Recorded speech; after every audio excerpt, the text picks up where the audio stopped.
I'm live. Hello world. Give me a comms check.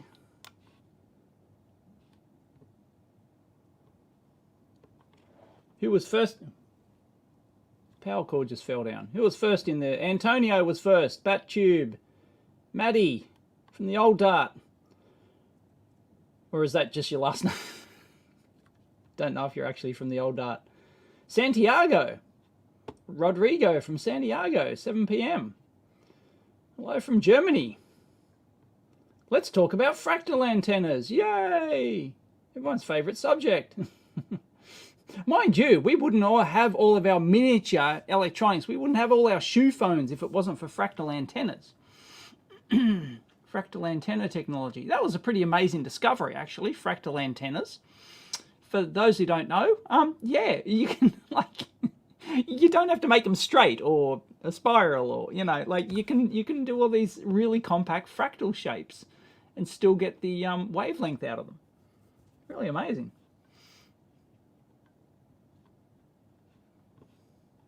Are you really from Russia?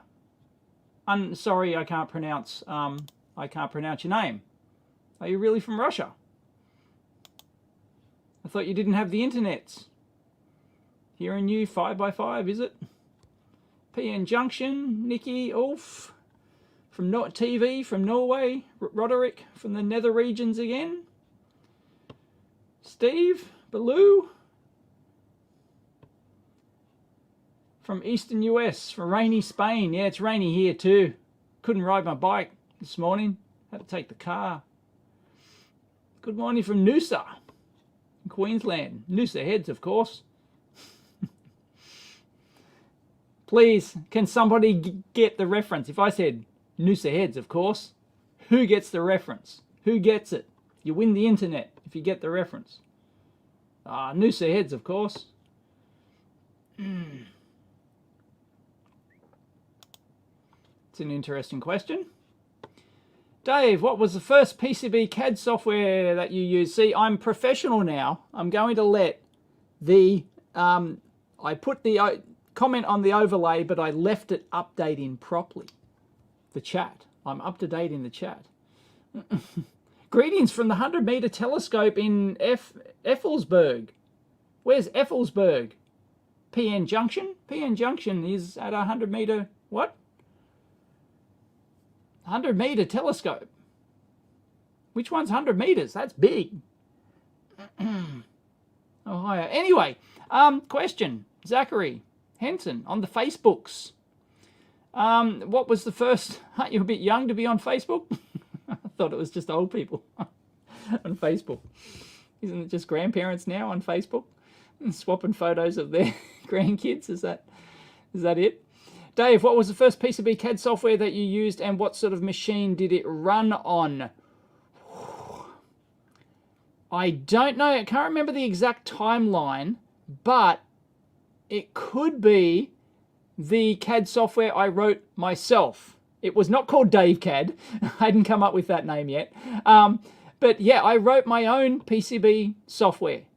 But I can't remember if that was before or after my first, well, commercial PCB package, which was PC Breeze. Was it PC Breeze? No, yeah, I think it was PC Breeze from Keepic Software. They were in South Australia, if memory serves me correctly, and the guy's name was Keepic. The guy's last name was Keepic. And last I checked, I think he's totally out of the industry now, and he's like working in medicine or something. Yeah, something like that. Can somebody do a fact check on that one? Ian Scott Johnson used Wintech SmartWork for DOS. Yeah, this was obviously a DOS program way back in the day. I can't give you a date. It was in the 80s. Yeah, but I did attempt to write my own. It went very poorly. Or I just gave up or something. I can't remember exactly, but yeah. It did do like basic stuff, but it's pretty embarrassing, right? Yep, so if I stuck at it, I could have been the next Altium. Could have been the next Nick Martin. or I could have beaten Nick Martin. Yeah. And yeah, so it was Keepic software. I think it was PC Breeze. I could be wrong. There could be there's definitely a package called PC Breeze, but I may be confusing that. But it was definitely Keepic software. It was DOS based, and it was yeah, and it was advertised in just a little thing in the local electronics magazines. It was just, you know, send us $50 and we'll send you a disc of, you know, this PC Breeze software. It's got all these features, and it's like, yep, yeah. It wasn't long after that that I switched to Altium. Altium, none of this Altium rubbish. I switched to Protel Auto Tracks. Well, Easy Tracks. There was Easy Tracks, and then I got then I used Protel Auto Tracks 1.61 ND. ND stood for no dongle. So yeah, it it was like who remembers? Yeah, I remember the exact version number, 1.61. 1.61 ND. I used that for 10 years, maybe. But maybe not that long, because then the Windows version came along in the mid-90s. Something like that. Anyway, there you go. That is my first PCB CAD. Oh, after that, I was still doing some taped artwork. Like, if it was just like a one-off thing, I'd still do the old or a Dello pen. You know, I use the old school Dello pen, or I'd use the Hishop graphics tapes. But I had the Tandy tapes as well. I had the ones from Tandy. You could get the sheet, the pattern, the donuts. You could get your dip packages, and you can get your you cut them with your X-Acto knife, and yep, that was fun.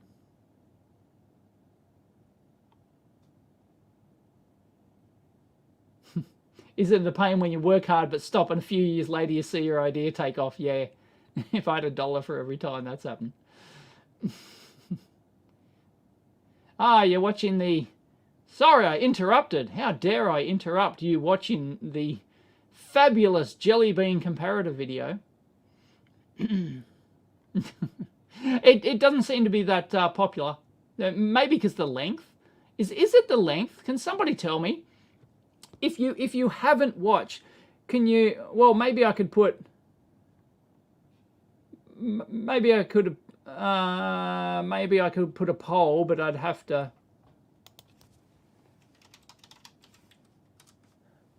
go into the YouTubes.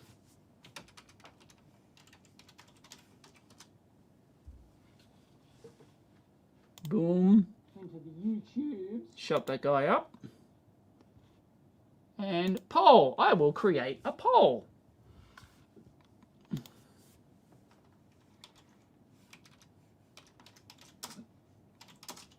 Watch my latest Jelly Bean video. Did you watch my latest Jelly Bean video? Yes.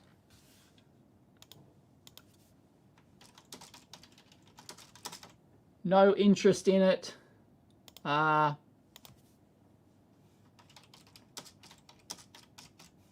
But will do, but need time. What else? I've got yes, no interest in it. Will do, but need time. I'll add no, needs to be shorter. There you go. I'll ask my community that. There you go. There's a poll on the YouTubes. Sorry for the Odyssey people. Oh, I need to check the Odyssey, but it should be there. Yeah. No, it says starting soon on Odyssey. Does Odyssey start late? Oh, no. No, it's live. Yeah. Oh. It says starting soon. I need to shut myself up. No, I think it's probably started on time. Hi to my viewers on Odyssey. And...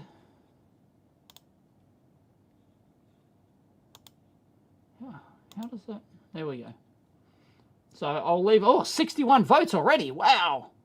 from 93 people watching. Oh, wow, everyone jumped on there. Thank you. Yes, so half the people have watched it. 5% have no interest in it, which is fine. Like, I totally expect it. Like, nobody's going to watch every one of my videos. That's just, yeah, that's just a given. 31% will do, but need more time. Only 12% say no because it needs to be shorter. There you go. That's interesting. We will go back to that later. We'll go back to that later, and we'll...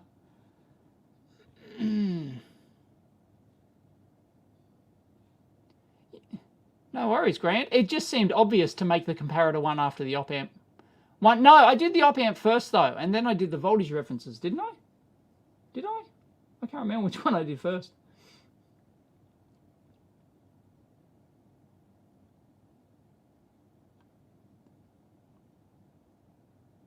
Hardware Nerd says, am I the only one who watches 40 plus minutes of video and actually watch it all and take stuff and not leave it in the background? No, I don't think you're the only one. But there are people who, like, just like me, like if I see a 40-minute video that I really want to watch, it's like, well, you know, do I have 40 minutes or will I? It depends. Like sometimes you know, there's some things I've got to do every day. Like I have to do the washing up, right? So I've got to do the washing up, and that takes half an hour, 45 minutes or something to do the washing up every day. So I stick the headphones on and I, you know, have on a video. Obviously I can't watch it, but I can listen to it. So that's where I listen to, like, you know, half an hour to 45 minutes of content a day is doing the washing up. So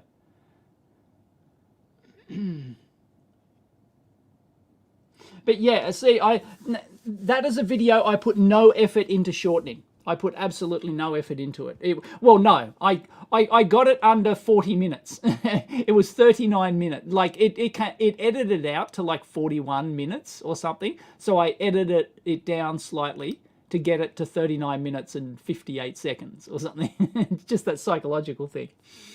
Yeah.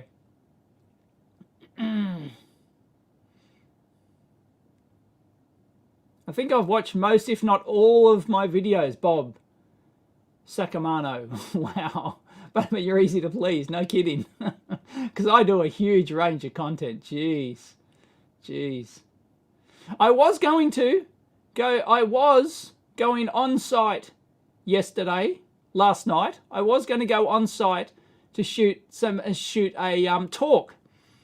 talk with various panelists. It's like physics type stuff.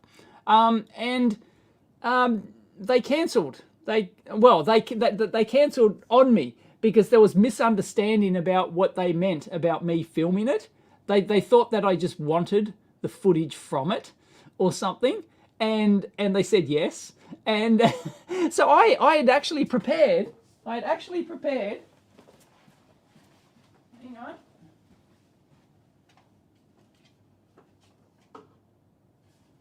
Oh, hang on. It's coming.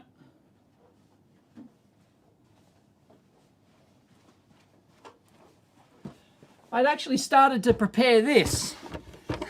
I started to prepare a portable kit, right? That I could take to this thing and, you know, leave it permanently assembled so that I could take it into the field, right? So it's got my old, my smaller ATEM switcher, right? It's got my little, what is it? 4 or 5, what is that? Is that a like 5 inch or something? LCD TV, so I can turn it on. Because I've actually been timing how much the battery lasts, and it already lasted 5 hours and 52 minutes power in this thing, and it's still got 53%. I can't remember how many. It's a 300 watt. That's power. It doesn't say how many hours, how many watt hours. Hello. Yeah, come on. Like, and I haven't actually, like, I was going to put like Velcro on here and stick it all down and everything, right? So there. I was going to, and so I could plug in multiple cameras and I could do live switching in the field with this thing, right? I could actually live mix this thing because it was going to have like a panel and it was going to have like a, you know, like talk with various people. So I was probably going to have multiple cameras, like one just, you know, pointed at the person at the podium or whatever, and then another one on the screen and stuff like that. And I was going to like switch it live and everything. Like, you know, it was really, it's really kind of keyed up to do all that. And I was going to put like foam padding in here and have all the cables and everything. I got my solid state drive over there to actually record on and stuff like that. So yeah, I was gonna be able to, and it was all going to be battery powered. You know, I thought maybe I could put in my audio interface as well. But then again, the audio interface can go into the camera. I've got, you know, and then the audio comes through the HDMI and stuff. So yeah, and then they said, nah, sorry, you can't film it. So anyway, that's all.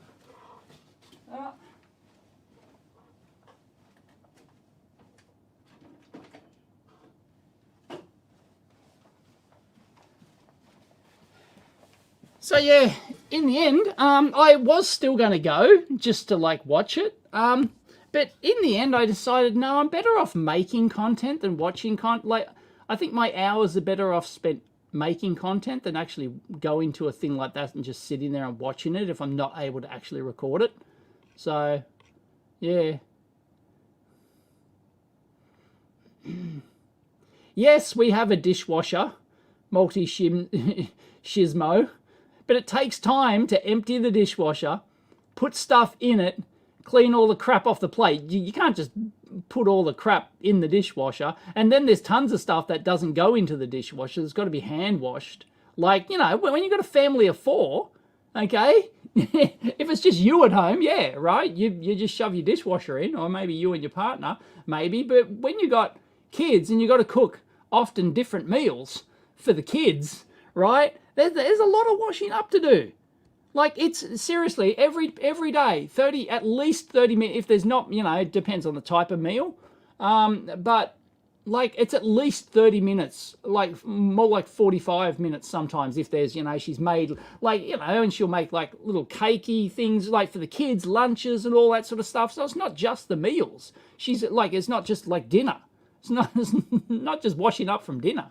It's like, you know, she's always making all this stuff for the kids' lunches and everything else. And she makes all the food. We don't just give them, like, you know, packaged crap. Check out who's in the house. Fran Blanche is in the house. Fran, hey, how's it going? I do like the look of the new Fran Lab. I do like it. How's it going in terms of space? What is it, like 80% of the space? Or something. You have lost some space, but it's more organized now. I'm going to hazard a guess that it feels better at the moment. It's like when I moved back into here, it was half the size, but it felt better. Like, it felt more productive because I like laid it out from scratch, and now it's just filled with shit again. So I've got to clean it out. Yeah. If you have kids and the kids are the dishwasher, no, they can barely like reach out. Well, Sagan can now, I guess. Sagan's big enough, but Huxley's not big enough to be useful at all. Yeah. Yes, I've seen the Technology Connections video on dishwashers. He had to do a follow-up video because he was wrong or something, or everyone said he was wrong. Yeah. Has Fran gone? Has Fran gone? And why did she say gear? I don't get it. Is that a joke that I'm not privy to? Where's Fran gone? Oh, there's you. The new place feels small. That's right. We got like 30-second delay or something at least. She is in America. The new place feels small. It won't get bigger. Yeah, it won't get any bigger. Yeah. Yeah. I think I'm like, I still get emailed like new like places that come up for sale and stuff, but I don't see myself buying a bigger place anymore. Now that I've got the storage unit, if I didn't get that storage unit downstairs, the new dungeon, then yeah, I'd probably still be looking for a bigger place. I'd probably be actively looking for a bigger place, but now I'm not. Like, it's so good being able to store all my stock down there, and even though I've got the room set up in there, for those who haven't seen it, like, I've got a separate... Here, yep, whoop. Sorry, Fran, I'll remove you. And so here is the lab, right? Messy as, right? Right, I have to tiptoe my way through here, right, and around lights and all sorts of stuff, right? So yeah, but I have pretty much kept this to, that's my packing and shipping area. That's my packing and shipping. There's the stock up there on the shelves, and yeah, that's my packer. Plus I use those shelves over there. They're all component storage, so they're all my like component kits and stuff like that. So I've got my little fridge there as well, and that big bar there is a workout bar for those who wanna, for those who care. It's like a you know, it's one of those.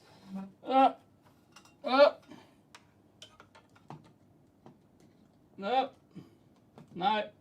it's not going to work. It's not going to work. But yeah, it's one of those. No, this is not good. It's not good. It's one of these workout, you know, it's one of these workout bar things. So, yep, pretty cool.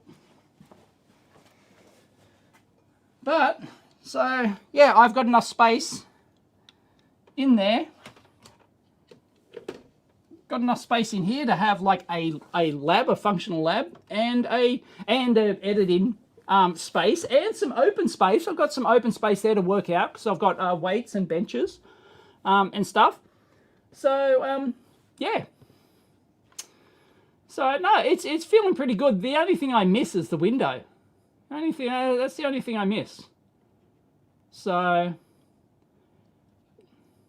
yeah, cluttered space, cluttered mind, sue me.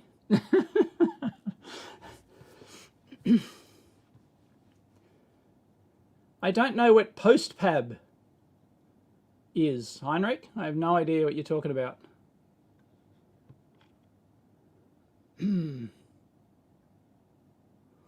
Yes, I do realise that, and I actually commented on the video. Somebody posted it to me on the Twitters, and I posted a response in his video.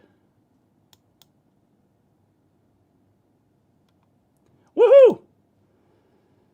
Ashlyn, hi Dave. I asked a few Q&As ago how to get into the industry. Oh, so fairly recently, not like years ago. You asked for my advice. I had a few Q&As about how to get into the industry, and you told me to just make cool stuff and people would come to me. It worked. Great. I'm getting freelance work now. Winner, winner, chicken dinner. There you go. Let that be a lesson to others. Take Dave's advice and you'll get a career. Awesome. Oh, right. Gur is 60s, I assume. Brit, 60s Brit. 60D Brit for fab. I assume, I'm going to translate from Fran speak. I assume that means 1960s British for fab. Right. Okay. FAB. I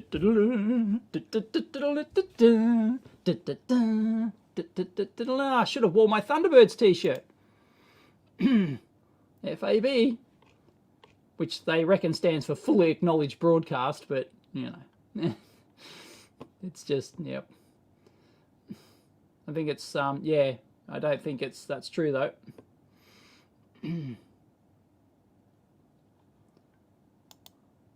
Hi from Germany. What is the little glass box on the shelf behind the screwdrivers? It is a scale. It's a scale. You've seen it in one of my videos. I did a repair. Well, was it a repair video? Is it? Oh yeah, it's still plugged in and turned on. Yeah, it's a analytical balance. So it's a bloody heavy thing. Yeah, it's a. I don't know if you can see it, but it's an analytical balance. So it's a scale. I can't get that down because it's plugged in. It's actually plugged in, and it's got one of those ridiculous center positive pins. Fran just did a was it a post or a video on that? I think it was a video. In one of Fran's recent videos, she mentioned the center positive power pins, and yeah, it's because of the switching.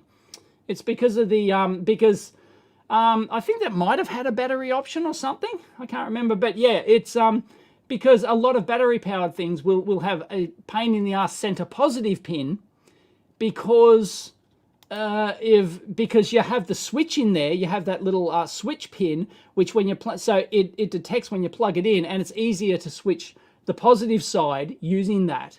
So to switch between like an internal battery charger and external source than it is to use center positive.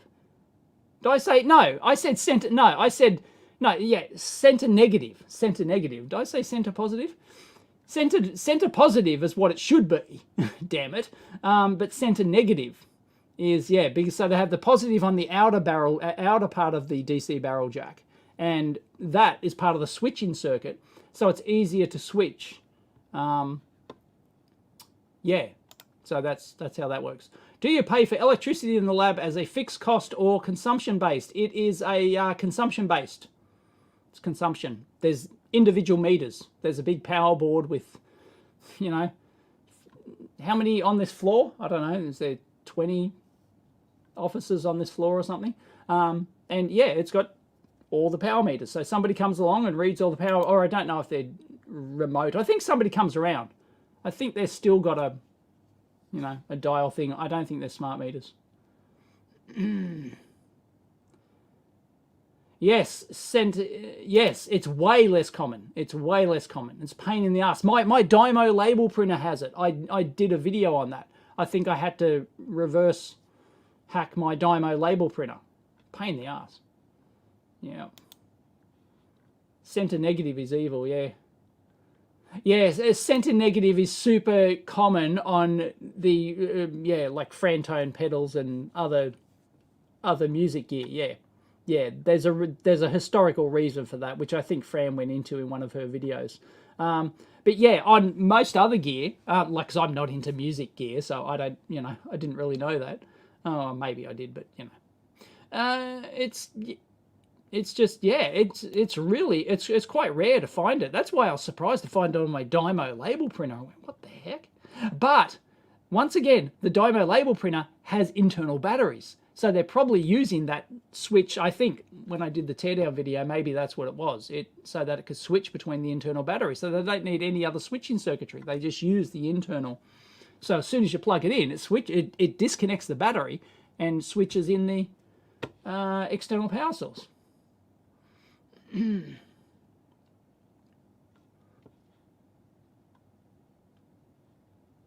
Excellent, Patrick. Thank you. How's the poll going? 46%. 46% did you watch my last? Said they watched it. Only 8% say they have no interest in it at all. I'm surprised by that. I'm surprised it's only 8%. But then again, I reckon if you're on my live show here, you're more likely to be one of the people who watches most of my videos. I don't think I'm wrong on that. I think that's a pretty safe bet. Yeah. And 41% said they need extra time. And only 6% said it needs to be shorter, which is what I got from the survey. Most people said they're happy with the length of my videos. But the length of my videos means I'm probably not picking up as much new audience as I should, because people are used to my long videos, I guess. So, there you go. Is there a fixed cost for electricity? Yes, there is, because it's not time of day based. It's like, I pay like 28 cents per kilowatt hour or something. It's pretty high. That was a That was a seed from my smoothie this morning. It's a great show. Thank you, Nick. I don't think it's great. I just sit here and answer questions. It's not exactly great. You know, it's not like I'm, you know, switching in, you know, special guests and doing lots of, you know, showing off stuff. No, I just sit here and answer questions because I'm lazy.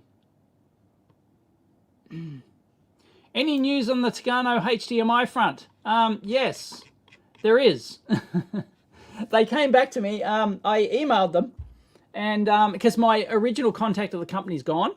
You have to remember, I got this back in 2014, and I think they had totally forgotten about it, right? And so I emailed support, a support email that I had, and they said, oh yeah, look, we can send you a replacement board. It's like a couple of hundred, what was it, 199 euros plus VAT plus shipping.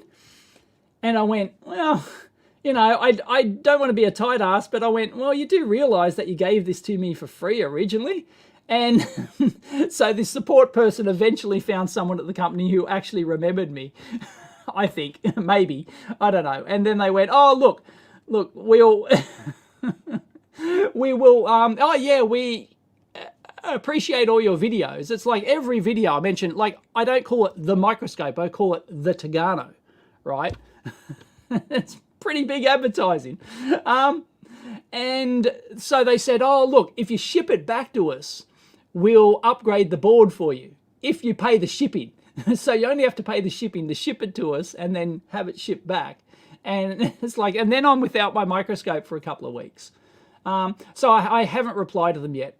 Should I just reply to them and say, look, just send me the new board? Because apparently this is so old you can't upgrade the firmware in it. So you have to get a replacement board. I'm not even sure if once I get the replacement board, if then I can upgrade the firmware. Because I don't think they support, they still sell it. But I don't think, but I looked on their website and it only had, somebody can do a fact check. Somebody can maybe find a firmware download for the Tagano Zip. This is the Zip model, the FHD, Full HD Zip. And I couldn't find firmware. They only had firmware downloads for like 2 other higher end models that they've got. So even if I get this board replaced, I don't think I can then upgrade it in the future, but at least it'll be an upgrade from what I've got now. So should I just tell them to send me a board and then I'll just replace the board? Yeah, exactly. They don't know. Yeah, they just got no clue. Yep. I don't think they realise I'm the EEVblog guy. I think I'm perfectly capable of replacing a board. I've never taken this apart. I've never done a teardown. I don't know how it comes apart. So, sure, I'll find a way. Yeah, I've never been interested in... because it's just a board at the back and a Sony camera at the top. And no, I think I maybe did I take this off? I can't remember. There's a couple of screws on the bottom. Maybe I did take the top off, and there's the Sony thing. Who thinks I should do that now? Who thinks I should take that off now? I didn't even wait for the answer. Ah, what sort of screw is that? I can't even see it. It's a black screw on a black background. And my regular Phillips doesn't do it. Nah. Won't bother doing it now. Do it. Do it. Oh, God. Okay. Hang on. I need a light.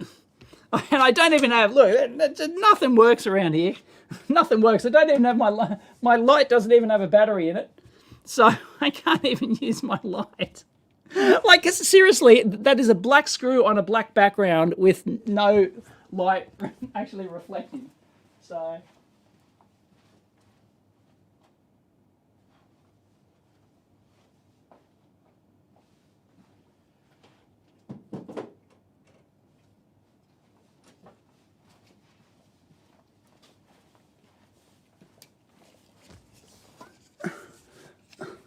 Hang on. Oh, man. See, that is too close for me to even focus on. So I might have to get the better focus in. I really can't tell. I think it's a Phillips, but I think it's a really small Phillips, so I just need a smaller Phillips.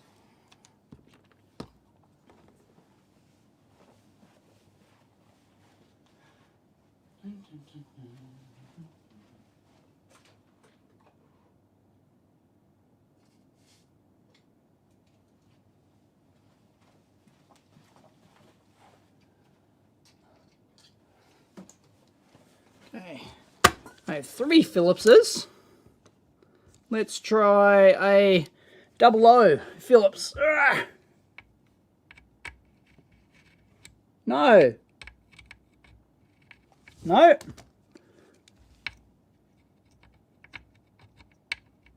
No, okay. No, that's a posse. It's got to be.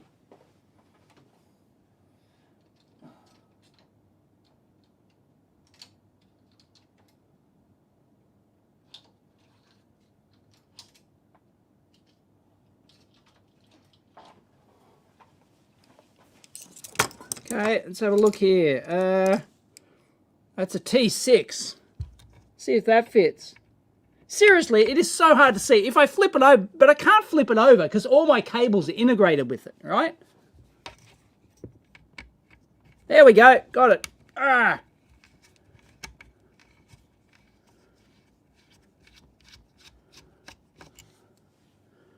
Oh. I think that's metal threaded insert. Don't do it. Someone's saying don't do it. Don't do it. Oh, bloody hell. This is really painful. They're long screws, that's all I know. Is the lens system going to fall out? I could come a gutsy here. Let's make it a bit lighter. Take the lens off. I just realised that when I look for the manual for this thing, you know how I can't get the menu to come up, the settings menu?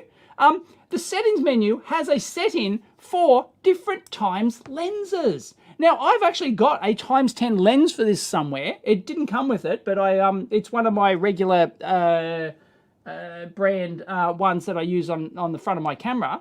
But this is a 60mm, 58mm or something. 52mm. It's a 52mm. So yeah, I do have a ×10 lens that actually fits this. And I really got a very limited range. So maybe if I change that into settings, which I can't access at the moment, because of the stupid HDMI output, then yeah, maybe I can actually put greater magnification on this sucker. That'd be cool.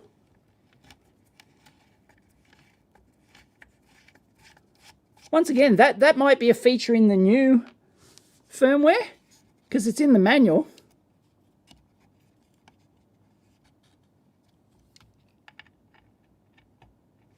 Ugh. All right. Oh, something's falling out. A plate. The plate is falling off.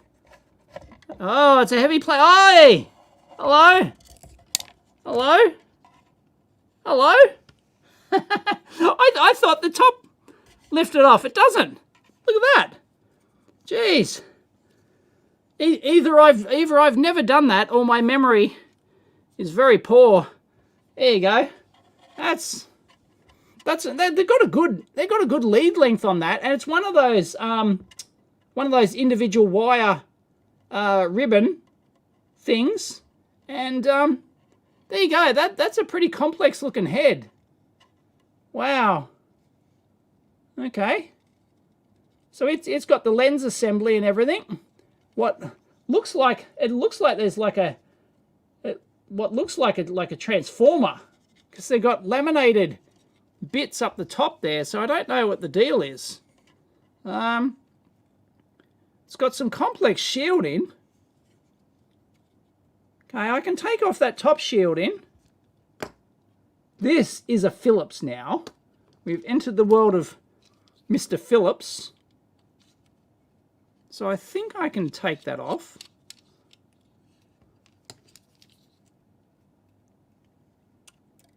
No, that's different. Okay. I think we're just going to get mooned. I think we're just going to get the back of the board here.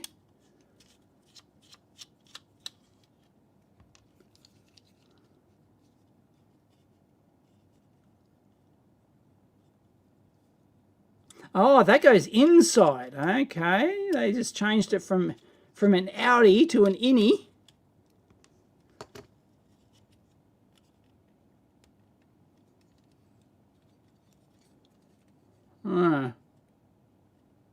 Ah, it's got a levery thing.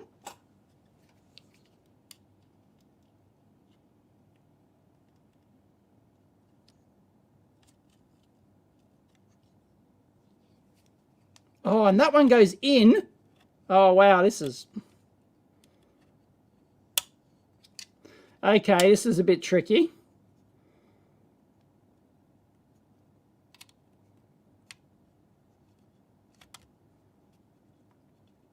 You can watch me come a guts up live on... No, that's not coming off. Is there another? Oh, no. Okay, no. I think there's... Yeah, I can see some extra screws. Nah, I'm going to have to take off... that front plate there. And then there's some screws under that. Yeah, you can actually see. You can see the screws under there. You can see the screws under there.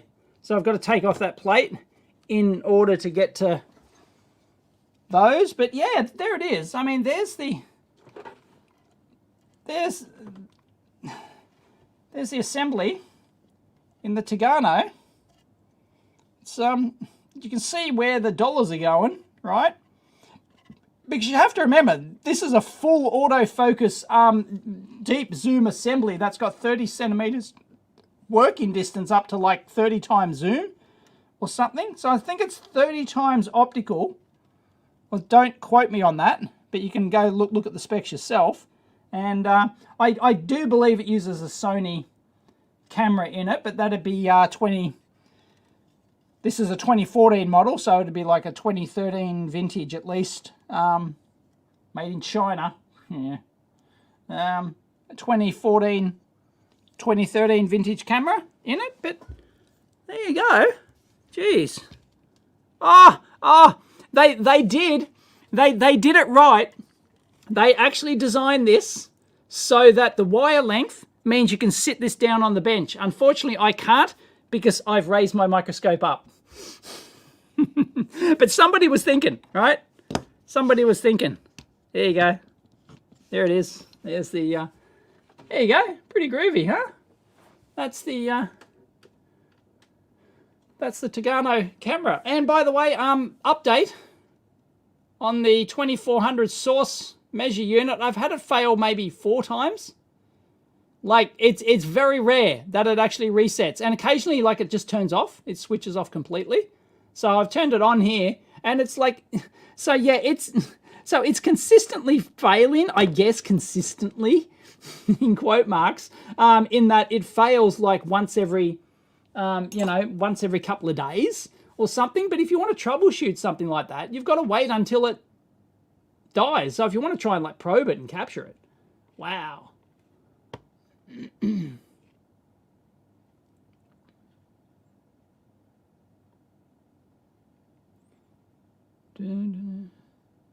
Somebody was thinking is a rare occurrence these days. I totally agree, Kerry. Nobody thinks these days. They're sheep.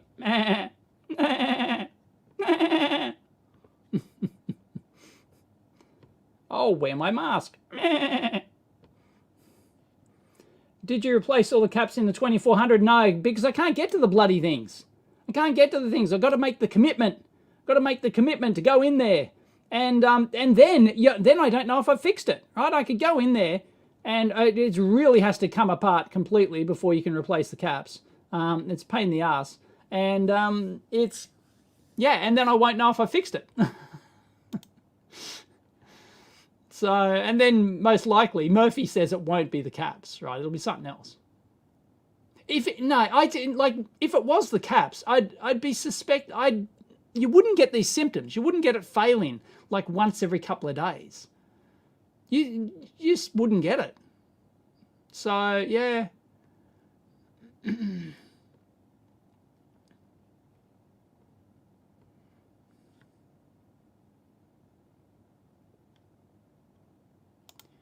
Tradie Trev. I will YouTube. I have a video for everything.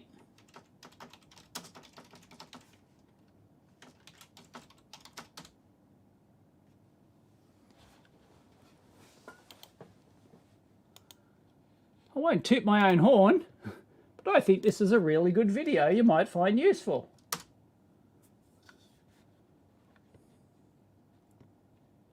And it automatically plays. I like how StreamYard automatically posted that to Facebook, YouTube, and Twitch. Unfortunately, no support for Odyssey yet. So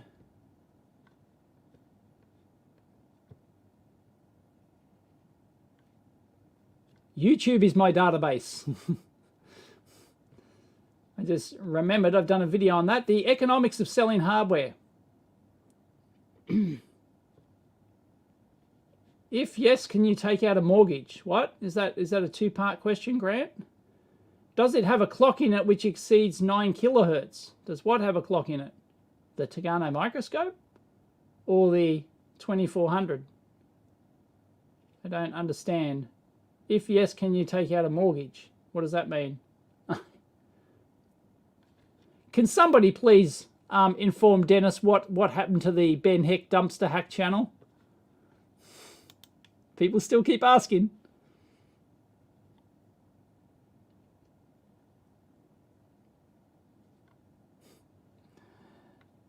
I'm your go-to guy. No worries, tradie. Thing is, I've probably got a video for everything. I've lost count of the number of times people have asked me about something, and I just cut and paste a YouTube link to a video I've done on it. Like, I've done so much shit. It's unbelievable. It's just the sheer volume of time, you know, and over 2,000 videos. Like, odds are I've done a video mentioning something. Sometimes it's like buried away in a video and I don't remember. Like, there's a lot of videos I completely forgot I've done. Oh, it's an SQL joke. Okay, I didn't get it. Whoosh.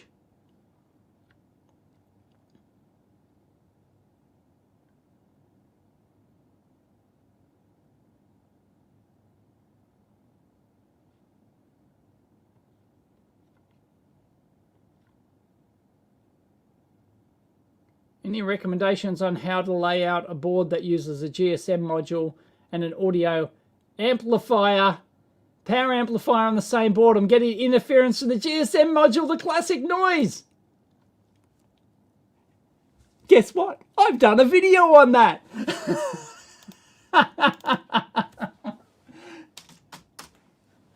I'm not kidding. Here you go. Here you go, hardware nerd. Here you go. I've done a video on exactly that. There you go. The video is titled GSM Mobile Phone Audio Design. 12 years ago, number 23. Video number 23. Right? There you go. Classic. Somebody asked me something, you know, reasonably obscure. Nah, there it is. I've done a video on it. Don't want to brag, but, you know, that's pretty impressive. Oh, boy. I love it.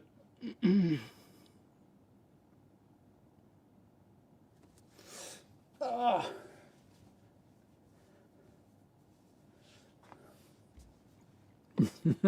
Oh, Nick's Agilent HB 35670A UK4 Limo piezo microphone build. Have I done a video on that? You got me. Jeez, gosh darn it.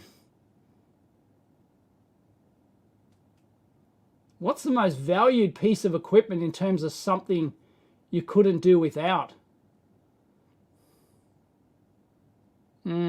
Well, I've got like multiples of everything, but probably the most used one I couldn't do without is actually the Tagano microscope.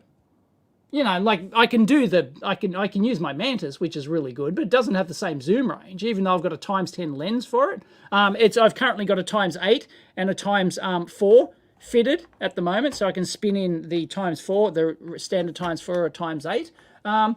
But it's not the same. It's not the same range as the Tegano. And plus I can't shoot video through that. Well, technically I can, but shit, it'd be like freaking potato vision. So yeah, I would say my Tegano microscope, I use it all the time, and especially for shooting videos as well.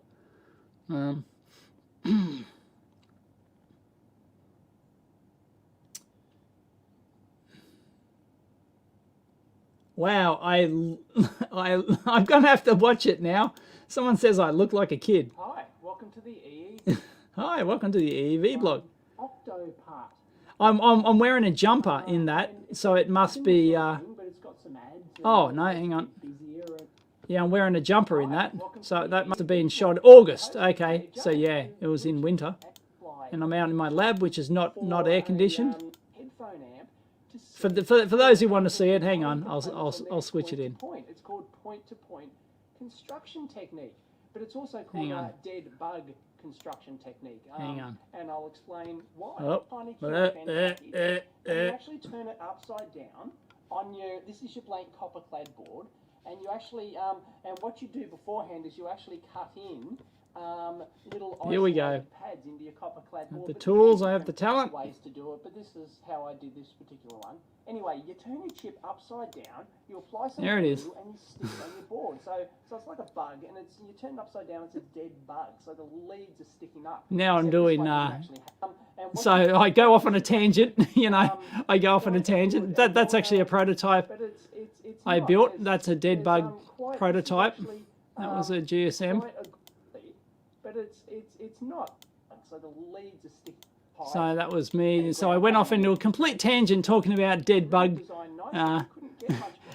construction, and then I get into it. Only 7 minutes later do I get into it. Right, about the actual GSM interference and stuff. And we got this. If you're actually designing the. so it was more story than anything else. Oh no, there's a little bit of stuff up front, the 217 hertz interference and stuff like that from GSM. So you get that buzz, you'll get that 217 hertz buzz on the GSM interference from mobile. It might be different in different countries, I don't know. But yeah, I look like a kid. Well, it was 12 years ago. It was 12 years ago. Yep. You'll notice my hair is completely black. I did have completely black hair. Like I had jet black hair. Oh no, even then, yeah. No, it's completely black. There it is. That was before YouTube. Now it's all grey. Because YouTube has just stressed me out. Yep.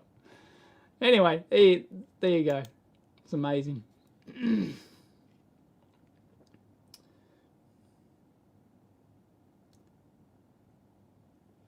Yeah, how much does it matter if I repeat a video? You'll probably come up with new insights and perhaps cover more detail. Yeah, I'd probably do it totally differently now. That was video 12.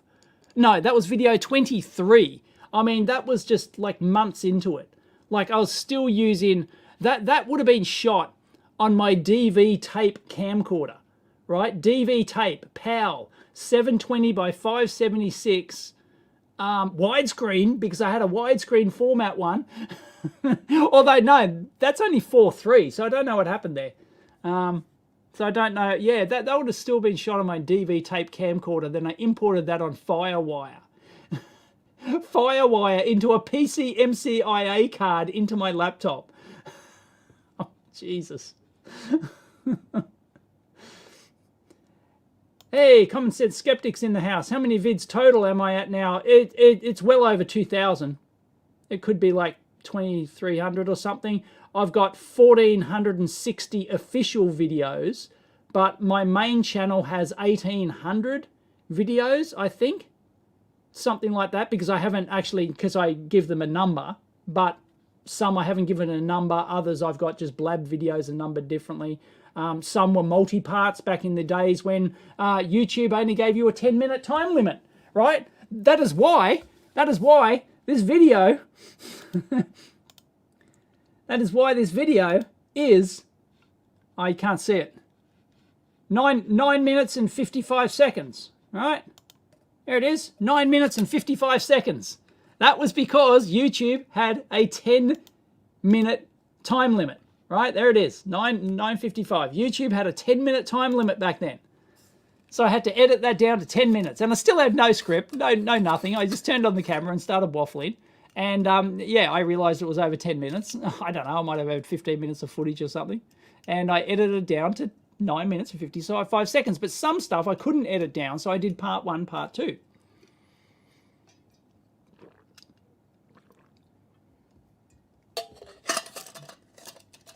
And then, of course, you count my second channel. I think my second channel's got, I don't know, actually. Don't know how many videos are on my second channel.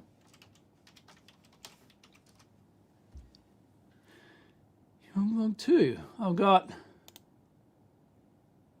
doesn't tell me. Where do I find out how many videos I've got? I don't know. There's like, I think there's like 700 or 800 videos on my second channel. So I've got, like, I've totally, it could be 2,500 videos. That's a lot of videos to edit.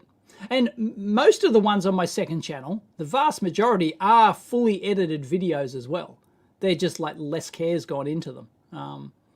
They're like, the whole idea of the second channel originally was to dump content, was to like single take stuff. Like, you know, just a single, like, I wouldn't edit them at all. But then I started editing, then my second channel started becoming popular. So I went, I should start, you know, I'll put 10 minutes work into editing this video, you know. So I do edit my second channel videos. There's still the occasional one, which is just a single clip dump for some reason. But I don't know. What have I not done a video about? There's infinite number of things. Infinite. Right, but I'm just stunned at the number of times people ask me some sort of question, and I've done it in the last 12 years. I've done a video on it. So in 2,500 videos, something like that. So I'm pretty sure you're pretty sure I've repeated. I swear there was, when I was in the bigger rented lab, I started a video. I think it was on the 10-cent micro. Or the 2-cent micro or whatever it is. I think it was something to do with that, maybe. And I started shooting this video on it. And I think it was related to that. Anyway, I started shooting this video on it. And I'm going, you know, you're getting this deja vu thing. And like, I got the video like half done. And then I sort of went to check. And I'd already done exactly that video. I'd already done it like 6 months before. It was like, oh shit. It was the exact video. Yeah, but so that's only happened once, like where I actually started shooting the video, and then I realized I've already done it. And there was, because it was only like 6 months ago, there was no point redoing it. Like a lot of my stuff, like a lot of my really early stuff, yeah, I could redo it and it'd be totally different now. Yeah. Yep. You want to set up an estate agency in Sydney, as in a deceased estate, or you're talking about a real estate? I'm sure you would have said real estate. Because everyone's a real estate agent here in Sydney. An estate agency in Sydney, any advice? I've got no idea, Fred. As in, like, just business advice? That's different. But yeah, so I don't, you know, like, are you looking to move here and set up an estate business? Do you live overseas and you want to come here and set up an estate business? Do you live in another state and you want to come here? Or do you want to,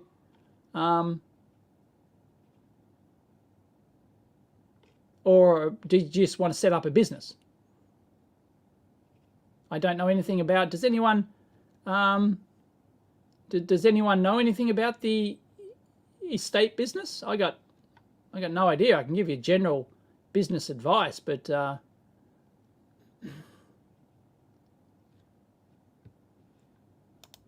how's the new North Korea coming along?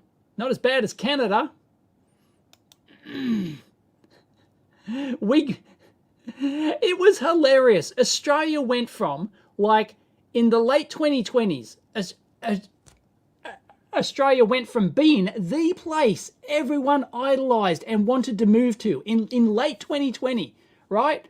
We're the envy of the world. Everyone wanted to move to Australia or to New Zealand, right? We were the envy of the world. We had no COVID, zero, zip in the entire country, right? Or if we did, one single case would pop up, 2, 3 maybe, and then it'd get hammered on the head and it's gone, right? Everyone wanted to move here. We had no restrictions while the rest of the world was masked up to buggery. We had no mask restrictions here for all of 2020. Zero, zip, nada. Oh, it might be different in Melbourne was the, like, kind of the weird exception.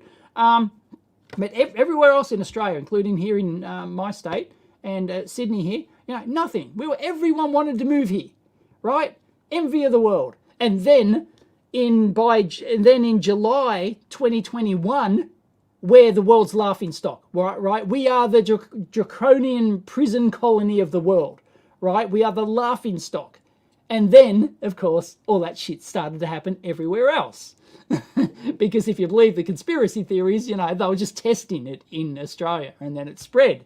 And then, suddenly the UK was the most locked down country in the world, right? UK was the prison colony. And then it was Canada, and then Canada. Holy shit, the stuff that happened in Canada, right? And which you let them get away with. Unbelievable, right? It made Sydney look like a paradise, right? It's hilarious how it changes. And now Sydney, like here, we have, apart from there are no restrictions here. There are no vaccine mandates anymore, except in some government organisations, but they do back it. So there are vaccine. So technically there are, like, there's private company, like if you, as a private company, if you're an airline like Qantas, for example, you can mandate that all your employees need to be vaccinated, otherwise you're terminated, right? And the government will back you. So the government will back you. But other than that, we have, like, there's basically no more mandates. There's no more vaccine mandates. There's no more mask mandates. We're almost free as a bird here. Almost. Not, we're not quite back to pre-COVID levels, but everything's dropping like flies, right? All of these restrictions and all this draconian bullshit, it's all gone. Mostly all gone. So the only place that I have to wear a mask now is on public transport, which I've heard, because I don't take public transport, but I've heard that, half the people just aren't bothering. They just don't give a shit anymore. But technically, there is a mask mandate on public transport, so trains and buses. Airlines, I think, depends on what state you fly over. So it's weird. It's fucking dumb. We should do what the US once the US airlines have just said that they want mask mandates gone completely federally. The whole country, just piss it off. They're absolutely ridiculous, and they're right. It's just a joke. They were coming off in a month anyway, but they go, why wait? It's just dumb. So once that drops, we'll probably follow like sheep here in Australia, and we'll probably drop all mask mandates on planes as well eventually. Because no one gives a shit about COVID anymore. There's a few COVID Karens still around, but generally nobody gives a shit anymore. So it's all gone. Sort of like almost most of it's still gone. So you still wear one on a plane, public transport, if you go to a hospital, something like that. I think not in a doctor's office, is it? Not sure. I think that's I think doctor's office is a private thing. I think it's a private thing. So they make their own choice. I just went to the optometrist the other day. No masks. Right? That's a doctor's office, kinda, sorta. But you don't get sick people going to the optometrist, I guess. But yeah. Yep. So there's no it's dropping like flies everywhere around the world. People are just, no, this is done, right? Because there's a new thing. There's a new boogeyman. There's the war boogeyman now, right? Which you conveniently now forget all about COVID. You forget all about all the failed financial shit, right? I'm not just talking US. I'm talking every country, right? It's failed financial shit. It's now all everyone's just here's a new shiny thing to focus on, right? So yeah, it's yeah. So it's all, so it's all gone. Well, yeah, so it's not all gone, but we're, nobody here, like if I go down to the shopping centre at lunchtime today, there'll be a couple of people wearing masks. There's no mask mandates. You don't have to do anything. Like, there's no, like, I even expect, I expect you, at the moment, there are companies, including some government organisations, who have vaccine mandates, right? I know people that are involved in this. And yeah, so there are companies and government departments still have vaccine mandates. But I reckon in 3 to 6 months' time, you will be a leper. You'll be an outcast. If you go for a job interview or you see a job ad and it says you must be vaccinated to work, to work here, you will be a leper, right? A company, right? No one will want to work for you. Like, people just, if you go to a job interview and they ask, are you vaccinated? We have a vaccine mandate. People will just stare at you going, what? You're still on about that shit? Right? It's gone. No one cares anymore. So yeah, it's just dropping like flies everywhere. So I expect that to be incredibly rare. But of course, there'll still be some companies who do it just because, I don't know, that's what they want to do. And the government will still back them, unfortunately. Unfortunately. No, I've never owned a motorcycle. Maybe I can do the midlife crisis thing and get a motorcycle. What do you think? Fran's got a motorcycle. Fran's got a motorcycle. I don't think Mrs. EEVblog will. The idea has been floated to get my to get my motorcycle license. Yeah, not Mrs. Let's just say it would not be Mrs. EEVblog approved.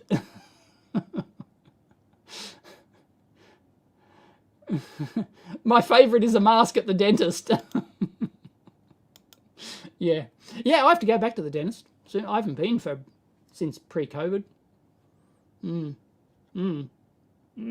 Anyway, I did go to the optometrist and I got my eyes fully scanned because my previous optometrist, who I didn't really like, he wasn't that. I don't think he was that good, and he didn't have all the gadgets, right? He didn't have all the cool stuff.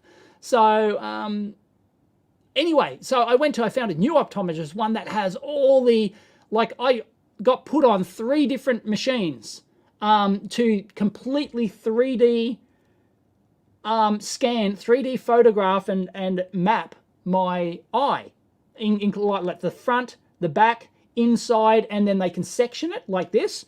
And oh man, it's magic. It's magic. So they were able to just do all this stuff. And he said some parts of my eye look like a 20-year-old. So I'm going with that. Yes, I do have the glasses, right? And I've got greater than much greater than 20/20 vision, far field, because I'm an engineer. That's what I'm going to call it, far field, far field vision, right? So I've got way greater than 20/20. I don't think he didn't give me an exact number, but yeah, way better than 20/20 distance vision. And yeah, I've got, there's only one thing that he's concerned, like he's not concerned about the near field focus thing. That's just a nothing burger. Yeah, there's only one thing he's concerned about, which is on the back of my eye. Back of your eye is supposed to be smooth, but I've got these little corrugated things, and there's this one little protrusion, which he could see as he sectioned it, right? As he went, like it sections it like this. So it's like a focus stacking kind of thing or whatever. I don't know how they do it. I'd love to know. But yeah, it's so yeah, because like one of the machines, you put your eyeball up to it, and then they photograph it straight on, then they photograph it at angles like this, and you've got to get the exact distance in or out to get, and then they focus stack it or something. I don't know exactly how they do it, but if anyone has any experience with those machines, I'd love to know. Anyway, yeah, so they focus. So there's this little nodule on the back of the eye, and he's afraid it might burst through, but he doesn't know if it's a disease thing, because there's 2 things that can cause it. One is damage, where if I stared into the sun as a kid, I don't know, probably, right? Didn't even wear sunscreen when I was a kid, wasn't invented, right? we just like, so yeah, I probably stared at the sun. Or laser was another thing, and I said, maybe. I don't know, I've got a few laser things in the lab, you know.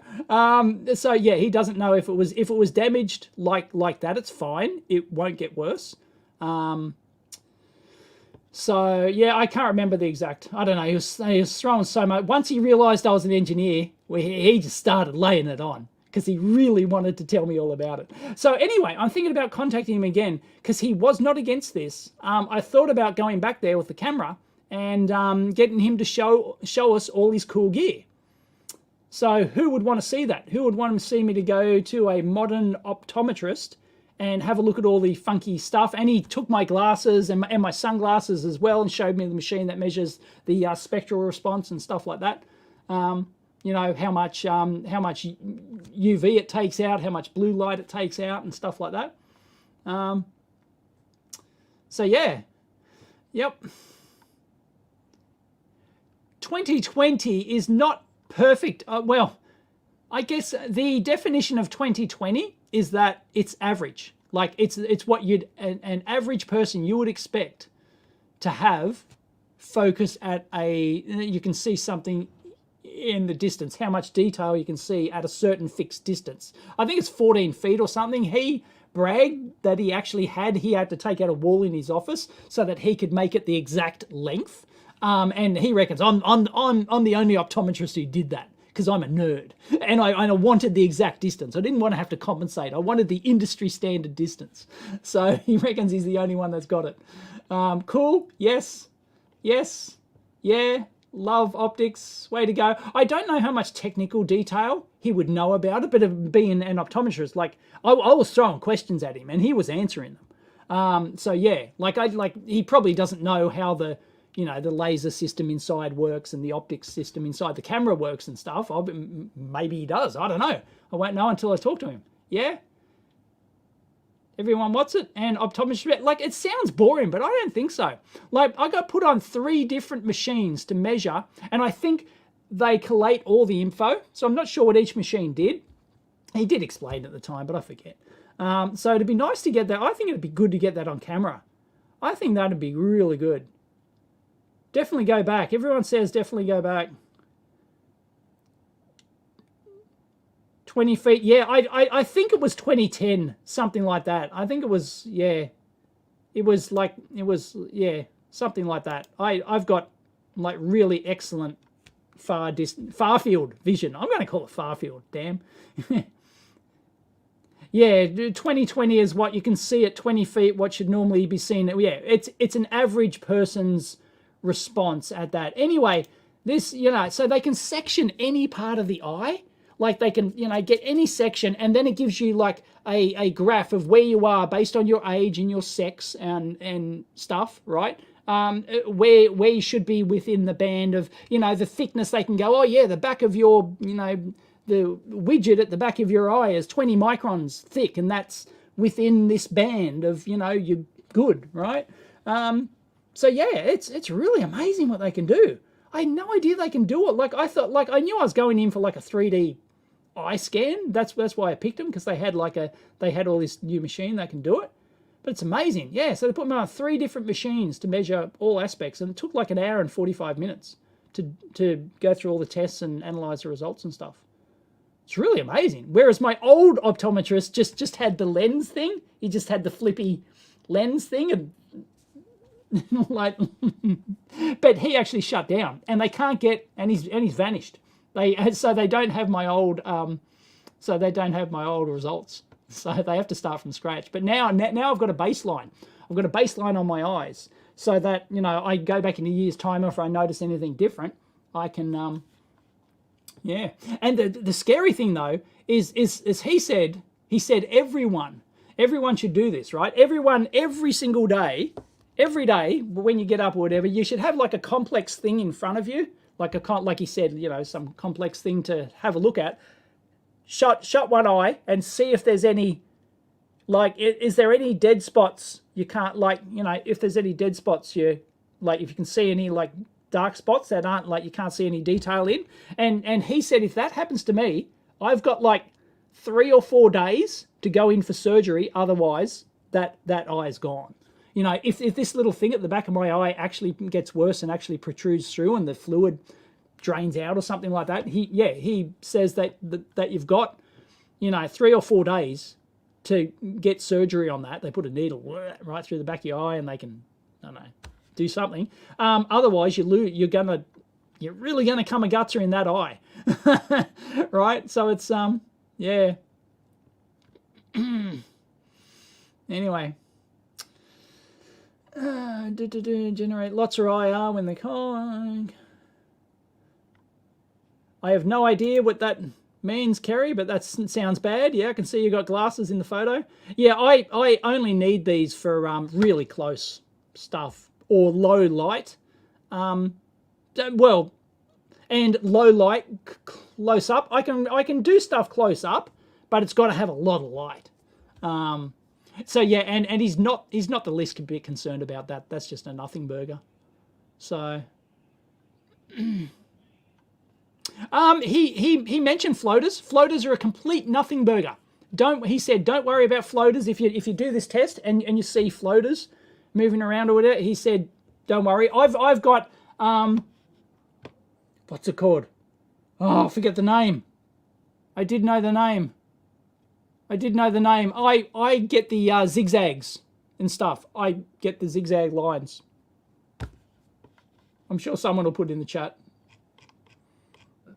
And anyway, yeah, he says floaters are an absolute nothing burger. Don't worry about floaters at all. That's minus 12 diopters on both eyes, right? Pretty serious myopia. Yeah, that doesn't sound good, Kerry. Yeah, so yep. Floaters are a nothing burger. Don't worry at all about floaters. And he told me like there's different theories about them and stuff like that, and he reckons that some of them are just flat out wrong. Yeah.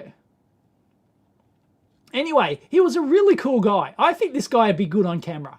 Like I've you know, my spidey sense said like because he was really enthusiastic, and he said the interesting thing that he said is that most optometrists, their worst patients are engineers because they ask too many questions. And he says, I'm the total opposite. I love engineers. So that's why as soon as he heard I was an engineer, he took it. Let's go into the back room. I'll show you my, you know, let's measure some stuff, right? And he was just super enthusiastic once I realized I was an engineer. So I think he'd be really good on camera. I think he'd be, yeah, I think he'd be a really good. So I think he knows his stuff. So I think I'm going to because I asked him, like, you know, like I sort of floated the idea. Floated? Huh, get it? Floaters. You're awake.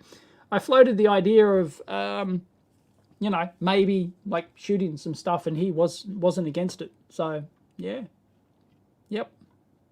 He goes, oh, I don't know how I'd do on camera, but you know, it's like, trust me, you'll do fine. Yeah, I can tell when people are going to be good on camera, and I think he would be good. Visual migraines, that's one of the theories, are the zigzag lines. That's one of the theories. One of the theories is, see, I do not get migraines. I've never had a headache. People do not believe this. People do not believe this when I tell them. I have not had a headache in my entire life. I don't know what a headache is. Okay? People try and explain, let alone a migraine. People try and explain migraines to me. I've got no idea. I've never had a headache, let alone a migraine in my entire life. Just never had it. And people do not believe me. They say it's impossible, right? Should I get him on the amp? No, it's better to turn up with the camera. This guy, it'd be better on camera. And yeah, so I'm thinking a tour of just all the toys he has, you know. Like there's three major machines, plus there's the flippy lensy thing, right? So he can explain how all that works. Plus he's got like a handheld sight chart which can randomize the sights and the patterns and stuff. And yeah, so I think this guy would talk for hours. I think it'd be fascinating. I really couldn't shut him up once he got. Not that I tried to, you know. We were just like nerding out, right? It was really good. Scintillating sarcoma. Thank you. It's a scotoma. Scintillating scotoma. Yes, that's what I've got. I haven't had one for. Geez, actually, I can't remember the last time I had one. I don't think I've had one this year. So, like, but I'll get it occasionally. I'll get scintillating scotoma. Am I pronouncing that properly? Scintillating scotoma. Yes. Why that didn't pop out of my head before, I don't know. Yeah. Yeah. So I've got that. You get these like really bad zigzag lines, and sometimes I can't see. Like occasionally I've had it while I'm driving, and it's like. And you kind of like move your head trying to see around it, like, cause I can't see right in front of me. These big bright zigzaggy line things, and yeah, I didn't tell him about that. Should have. I should have got his opinion on it. Well, too busy nerding. Yeah. So. Yep. And yeah. So there are quite a few. They really don't know what causes that, I don't think. One of the theories is stress. Another one is like chocolate. In that case, I'm screwed. Yeah, and another one is bright lights. You stare at, your bright light suddenly turns on and boom, you get the eyes just, I don't know, spasm out or something. I don't know. But yeah, these bright zigzaggy lines. And it's really pain in the eye. So yeah, some people say it's stress, and then you can relax your eyes. So I'll often, if I get it, I'll just close my eyes and relax and stuff. And sometimes it doesn't help. Sometimes it does. Like it's one of those things that people don't really. I don't think they have an actual answer for. I give headaches. I don't have them. Yeah. Yes, I've heard that. I'm very lucky, and that migraines are terrible. Yeah, so sorry if I have no baseline for what a headache is or what a migraine is. I can imagine, but like I just don't know. Lies. Yeah, seriously, like people can understand if you don't have migraines. Most, I don't know what the majority of people don't have migraines, or do they? I don't know. What can somebody Google? What percentage of people have migraines, not just headaches?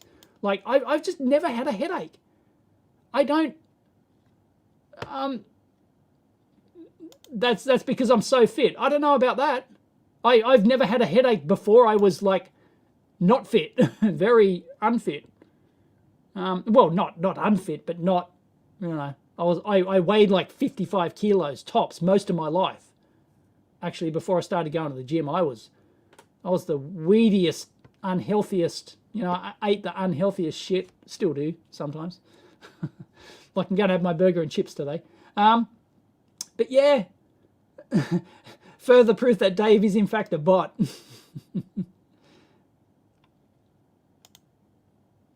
A potential clue for diagnosis of what? I don't know. Does that make me some rare beast that should be studied, that should be pinned down and probed?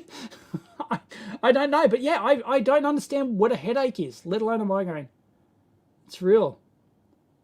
Oh yeah, I have bumped my head on cabinets. You can have an ocular migraine without a headache. Yeah, I don't know if that's the scintillating scotoma thing. Yeah, you have a headache 24/7. Like I don't understand. Sorry, I just don't understand how that's possible. Like, I don't understand. Like, Yep. I've never been hungover. Yep. Even on my Bucks night, when everyone tried to get me drunk, like I think I was up to 14 beers or something. I was up to 14 and I was still fine. So I seriously, I've never had a hangover. I've never had a headache. I've never had a migraine. I just do not understand. Yeah. Like I've had things where like I've fainted and stuff. like I had an ear infection once and I passed out. You know, due to like pressure builder. I don't know. Like, you know, so like I've had a few fainting experiences over the course of my life, but Stephen hasn't had a migraine. Can somebody, has somebody fact checked? Has somebody done a Google? Can somebody had, what percentage of the population has a migraine? Not headaches, that have had migraines.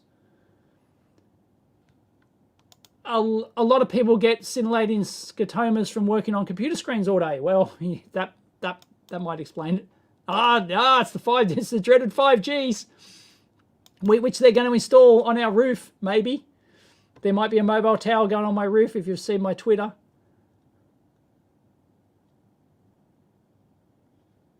That's an interesting thought. I wonder if Australians being encouraged to drink more water by standard being a hot climate results in fewer dehydration-related headaches.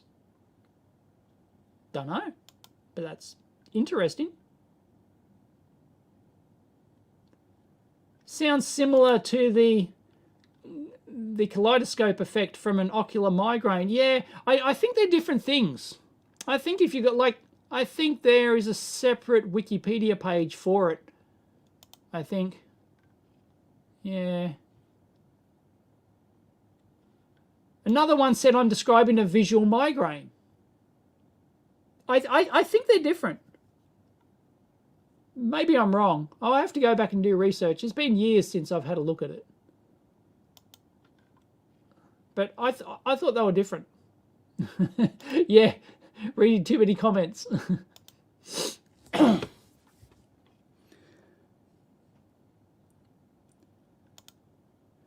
Your scotomas are directly caused by lack of hydration or lack of oxygen. Interesting. Okay.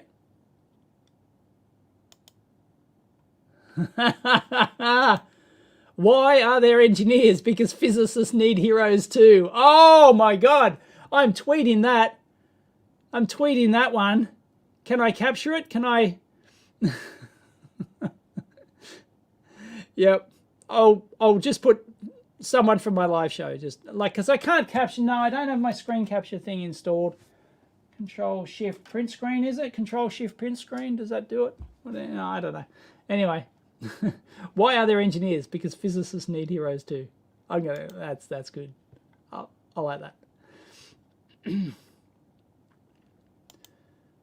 What about older EEs? Your thoughts?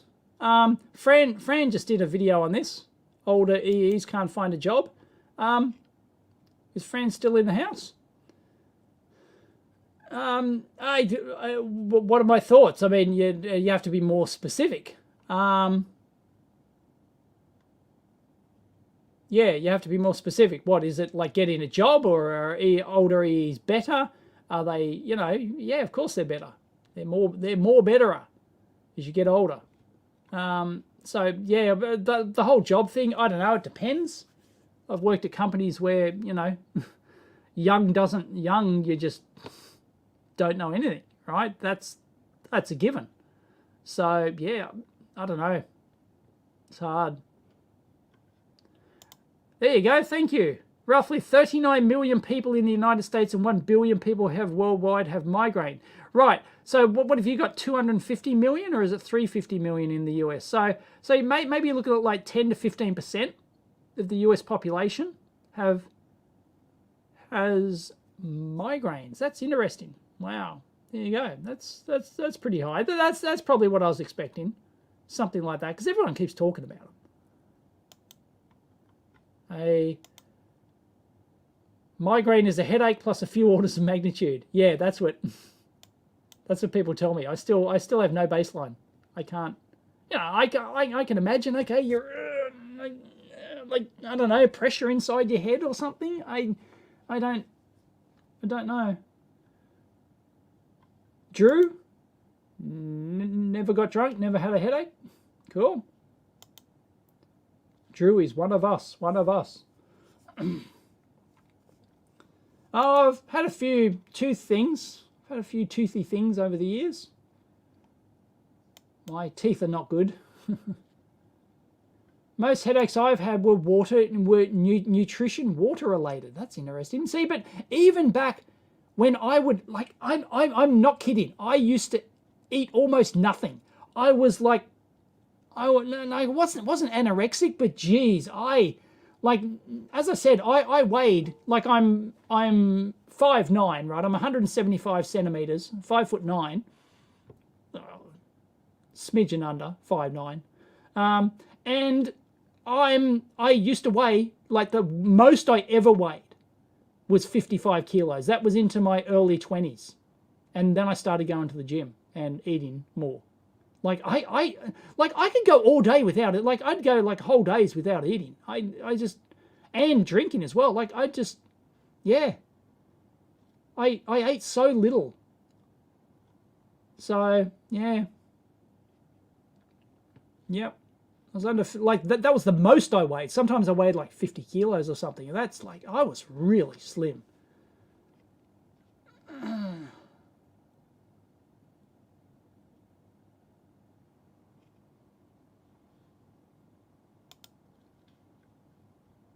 Yes, I had knee surgery. What's that got to do with all that? Anyway, what is it, 10:30? Yes, I am one of the lizard people. Take off the lizard mask. Yeah, yes, I totally agree. And that's why I went in. I went in the other day and got a full 3D eye scan. It cost, for those who want to know how much it cost, it was $350, $350 for an hour and 45-minute thing where they completely put me on, well, four different machines, and well, three different scanning machines plus the flippies, and yeah, so, and they completely baseline 3D scan my eye. So now they've got all the baseline data. So yeah, I can now, if, like, I can now track any sort of, like, any sort of disease or anything like that affects the eye. You know, there's heaps of different diseases that actually affect the eye, or anything at all. I've got a baseline that they can now track it. So that's good. I didn't have that before. All I had was a regular optometrist who just, you know, okay, you can't see stuff? Okay, sit here, we'll flip you the lenses, and here's some glasses, you know, kind of thing. Didn't do anything, but no, that was really illuminating. Mirror week.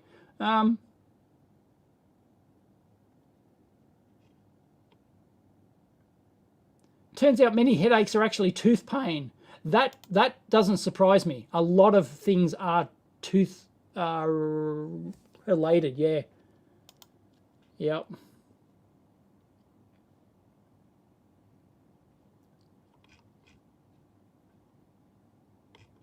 Okay. Oh, super chat. No, super sticker. Thank you, Rassenbot, who's donated a super sticker. But I don't see the whatever sticker logo you put. It doesn't come through on StreamYard. So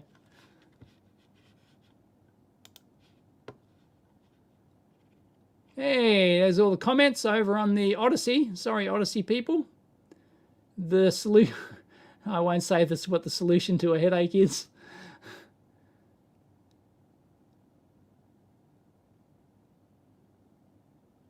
People say a lot of false shit. Yeah, no, no kidding. Yep.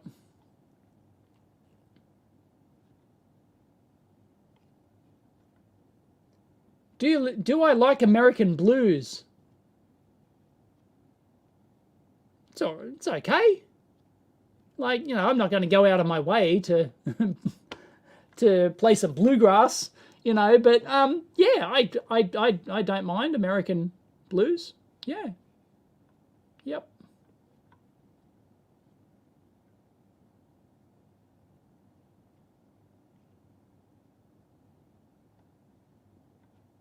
I have not checked out any automotive radar at 24 or 76 gigahertz.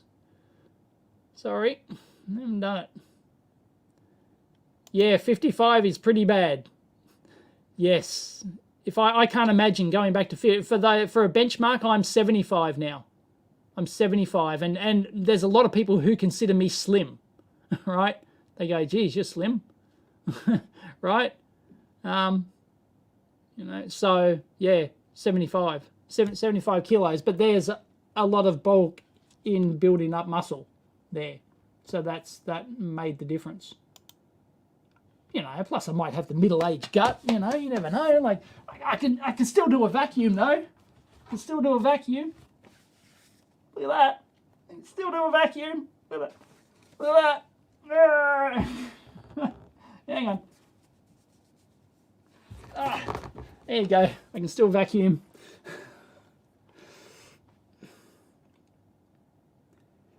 If I'm not allowed a motorcycle, am I allowed an aeroplane? I think that'd be a big no from Mrs. EEVblog.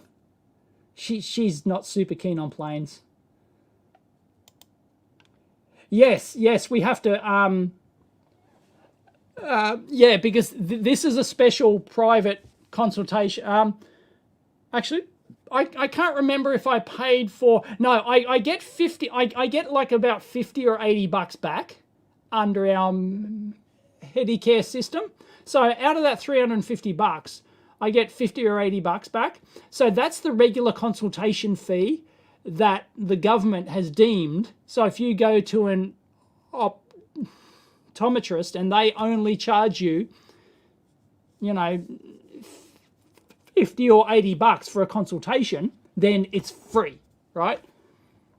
But because this was like a special, you know, 1 3/4 hour comprehensive eye exam, right, it cost me 350 bucks. But I do get something back.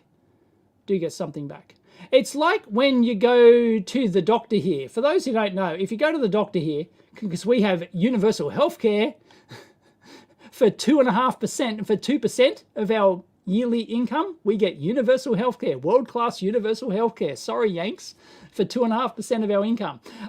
If I go to my doctor, my local doctor is what's called bulk billed, which means that I don't pay anything, right? Which means he charges the standard government rate, and I don't pay it up front.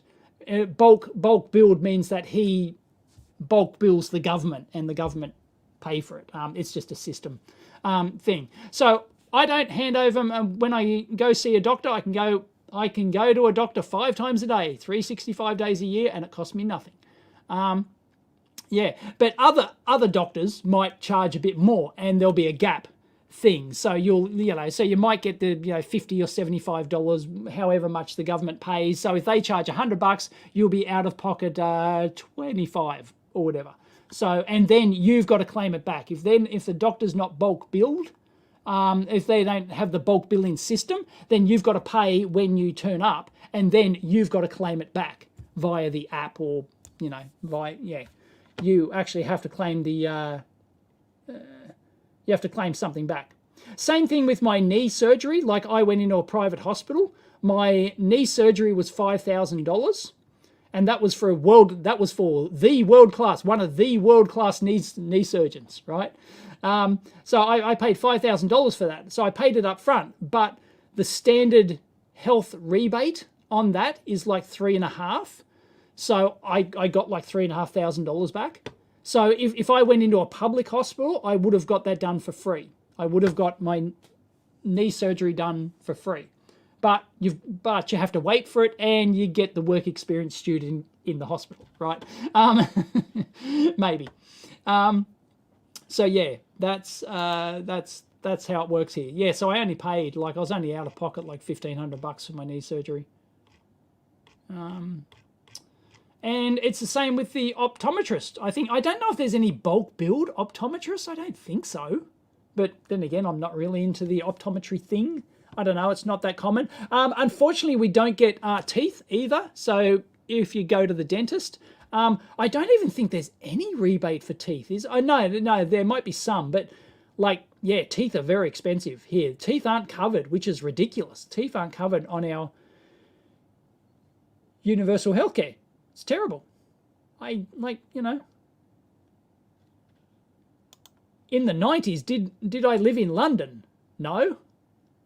I've been to London. Wasn't in the 90s. I went to London in... could have been. Could have been the late 90s. I don't remember. Anyway, I went to London for work. Well, I went to the UK for work, but I took some time off and went to London. And then I went back when I was part of our world trip. We went to London as well.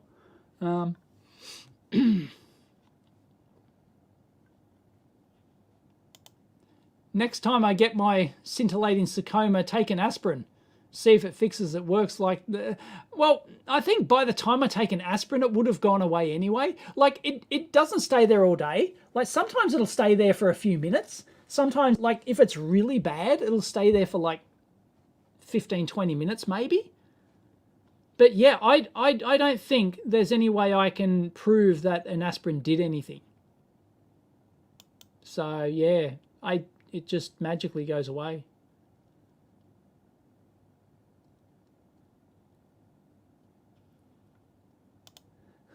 Yeah, a lot of these overseas universal healthcare systems people here in the US love to tout aren't as universal as they want to admit. They're partially socialized, not fully socialized. But trust me, if you're an American, you would love our system. You would think our system is, oh, like, we are not worthy. We are not worthy, right? It's like to be able to go to the doctor for free. Like, virtually no one here goes bank. Like, the concept of well, I'm not going to say it doesn't happen, but the concept of going bankrupt here because of medical bills is not a thing, right? It is like, I'm not going to say it's, well, it's not a concern for almost anyone. The only thing it might be a concern for is if, like, let's say if you've got, your child has some weird, some obscure disease thing, and they need some weird experimental drug or something like that, and it costs $10,000 a vial or something like that, right? Yeah, right. And it's not on our MBS, our pharmaceutical scheme or whatever, which subsidizes drugs. Then yeah, it's very expensive. So yeah, but basically, yeah, it's not a thing. Like, in the US, like, you guys are so desperate to work at a company that pays for your healthcare that it's like, but here you don't have to pay for healthcare. Like, if you're unemployed, you don't have to worry about dying, right? You go to the local doctor, it's free. You go to the local hospital, you'll get treated for free. It doesn't matter, and you'll get world-class healthcare. Although, like in any country, the private, generally, if you're going for private, you're going to get better care, right? That's why, like, there's no way I was going to get my knee surgery, right? There's no way I'm going to have somebody chop open my knee and replace my ACL in the public hospital. I can afford to pay the $5,000 for the private, thing, and then get $3,000 back, $3,500 back or something at, some point down the line, a month later or whatever, right? So, you get better care, but no, Yanks would be stunned. Like, nobody here, like, there's no such thing as a company paying for your healthcare here. It's just not a thing. Because if you want, because everyone has free universal healthcare, right? It doesn't matter who you are, doesn't matter what your income level is, free universal healthcare. And if you want private health, but if you choose to pay for private health insurance, and it's not a huge amount, it might start from $50 a month or something. We pay, for a family, we pay $300 a month for private health insurance, and that covers the entire family, right? And that's unlimited private hospital stay and, everything. It doesn't cover a lot of stuff, but but if we end up in a hospital, right, I don't have to stay at a public hospital. I can go to a private hospital because I've got private healthcare. So yeah, like a ton of people here, they ask you, like, sometimes if you just want to go to the doctor or you go into the local hospital or something, you'll just go, yeah, I don't have private, even though you've got private health insurance, you'll say you don't have it because you just want to get covered for free under the normal system or whatever, without any but yeah, we've got it's a pretty good system here. You Yanks would be, you'd be begging for it, right?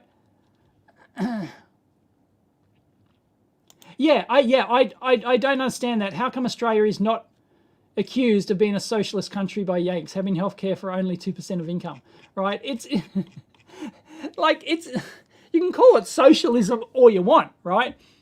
But there are things that should be, right, covered by our taxes and governments, right?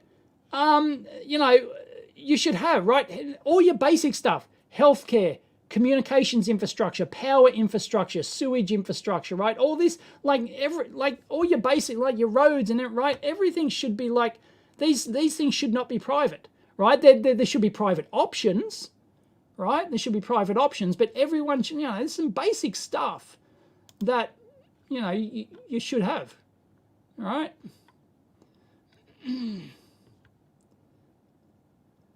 So, yeah, you Yanks are stuck in a hole that I don't think you can ever get out of, especially in terms of, like, you know, my knee surgery that I had, $5,000 for one of the best knee surgeons and knee researchers in the world, right? World class. This guy's, you know, gets invited to keynote conference for knee surgeons, right?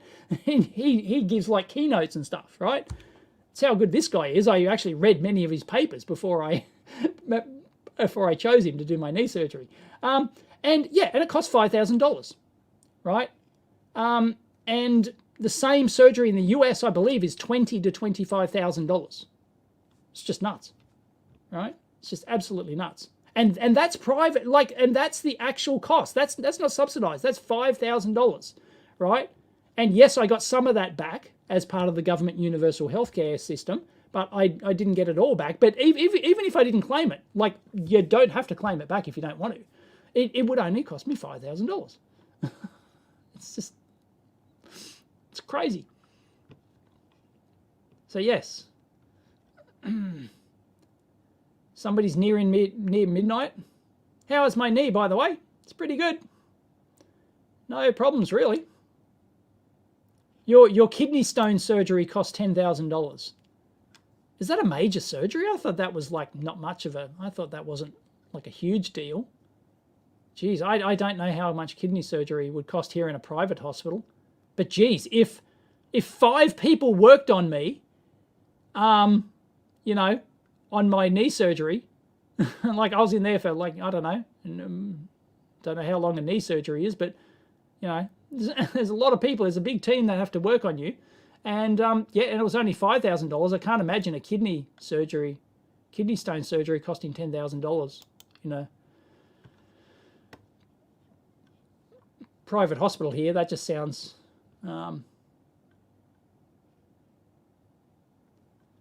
Yeah, the US is stuck in a pitiful situation. Yeah, long live the NHS.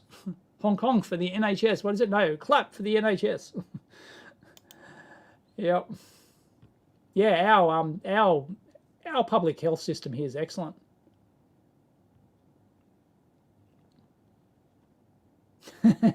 Dave, blink twice if there's a guy from the government with a gun to your head.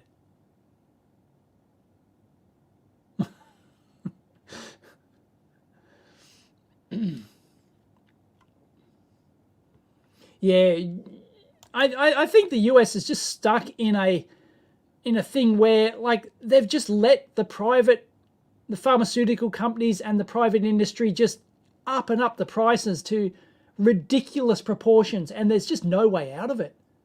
Like, I don't know, it'd take a real ballsy president or, you know, Congress or whatever to come along and say, no, enough of this shit. I think it's going to be a tough road out. Otherwise, you're just flapping around the edges, you know, all this Obamacare bullshit and everything else every president's tried, you know, I think it's just flapping around the edges, really. That reminds me, maybe I'll do that video today. Okay, $5,000 compared to average income. Okay, here's the interesting thing. I've had this on for several weeks. I might have mentioned it before. But yeah, I've got probably enough time after this. Actually, I'm probably going to leave in 10 minutes. And then I might go shoot it. And then I'll have some lunch and I've still got some time left over to edit it, maybe. Australia is the wealthiest nation in the world. I've got documents and I'll do a video showing you how per capita income, Australia is actually the wealthiest nation per capita on Earth, right? There's, I can't remember who did the research. One of the major banks did the research, and they've got these detailed reports. They're fantastic. Yeah, surprisingly, Australia is now the wealthiest nation on Earth. Yeah. Well, no, each Australian individual, and someone living in Australia is the wealthiest person on Earth on average. Yeah, and there's all this detailed reports and data, right? So that's $5,000 Australian, right? For my knee surgery, sorry, $5,000 Australian. That's like 3,500 Yankee, right? And I had the world's best surgeon work on my knee, right? I don't think you can imagine that in America. Can we hear your knee? I've done a video on that. But I know that you know I've done a video on that. Otherwise, you wouldn't. So yeah. So 5,000 anyway. So I'm going to do that. I think I'll do that video today. So sorry, I got to catch up on the chat. I'll catch up on the chat. Yeah, we are rich bastards. Yeah. So I thought that was fascinating. I thought it was absolutely. So it all has to do with wealth inequality and all that sort of stuff. So I might touch on that in the video. Yeah. Yep. And no, I think the average Australian income, maybe this is Sydney. No, but I thought the average Australian income was like 80,000 or something.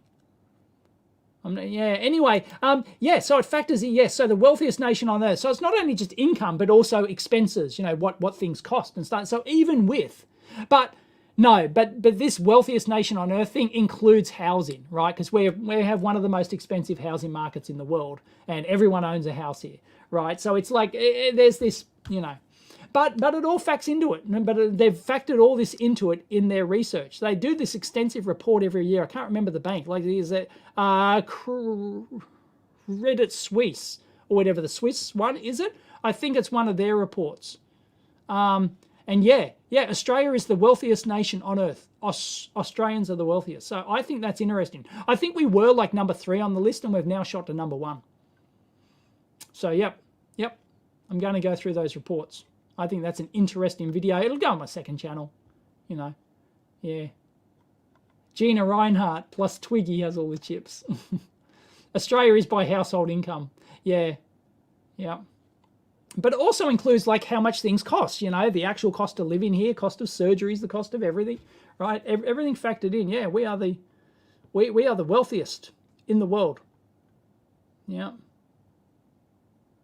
Yeah, scratching for under 14K a year. See, like I don't know how you Yanks do it. Well, I don't know. Well, no, it might not be America, but no, I don't think you are based on that call sign. I don't think. But yeah, yeah, average income where you are is 14,000 euros a year. Yeah, okay, so what's that, about 30,000, 25,000 Australian? Yeah, like, geez, my as a baseline, my first job in 1989 was 20. I can never remember if it was 22,000 or 23,000. I think it was 23,000 a year. Aussie, and that was in 1989. So, yeah.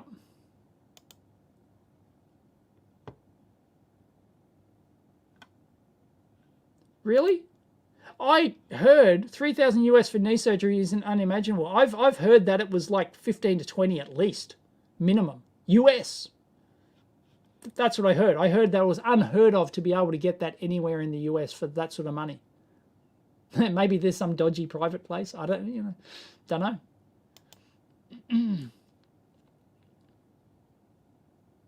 Yep, inflation's off to the races. I tried to warn everyone. Nobody listened. Tried to warn you. Yep. Listen to Uncle Dave. Yep. It's off to the races. It hasn't even started yet. Hasn't even started. Right? You're still in the barricade. You're still in the barricade. You're still on the horse. You're in the barricade and you're ready to go. Right? That's what it's like at the moment. I've got one of these bouncy chairs. Right? You're in there. The horse, the horse hasn't even bolted yet. Yeah. Yeah, it sucks. Yep. But I can only do the report. I don't know if the report breaks down age brackets. I'm not sure. I'm not sure if it's an average Australian. I'm not sure how it works. Yeah. How much is petrol in Australia? Well, we did a petrol check last week. Live petrol check.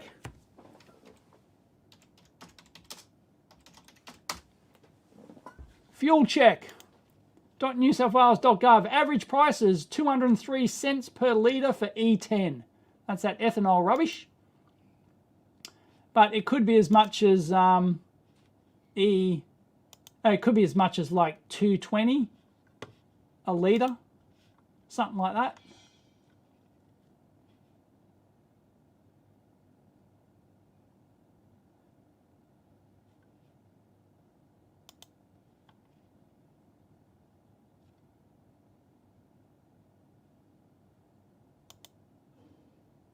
Yeah, okay, it's probably something like that, Scott. Yeah, I don't know where you pulled that from, but that's probably not far off.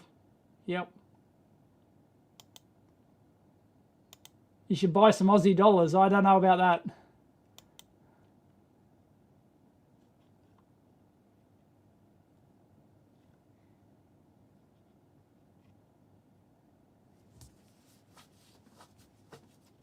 Oh yeah. We but I assume that's factored into their calculations. I assume it's factored in. But wealth includes like your total wealth. So it includes your superannuation. It include your your house, your in property investments. It include everything, right? It isn't just income expenses. So I have to read the report again. But I might shoot the video after this. I was thinking about what video I would do today. It might be that one.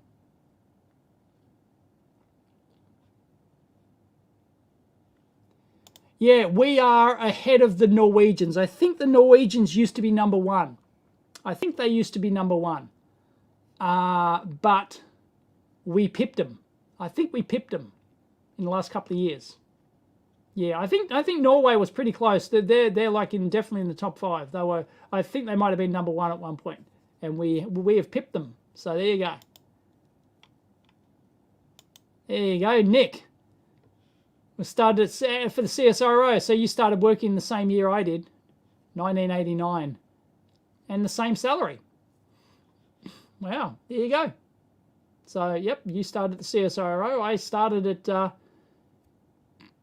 Pacific Communications, PACOM. That was my first job, PACOM Data. And yep, yes, she has tennis today, but it's at 2 o'clock, so I've got to be home by 2 o'clock.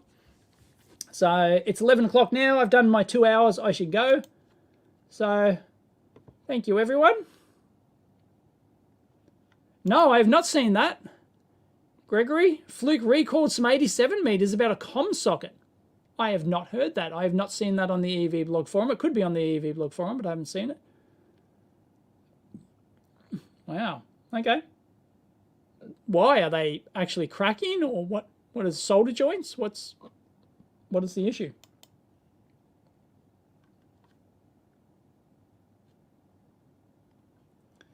Yep. Who is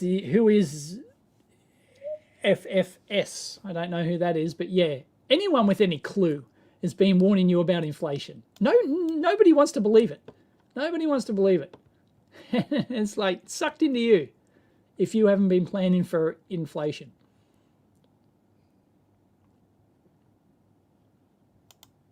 You just got a 120K job as a data engineer. Nice.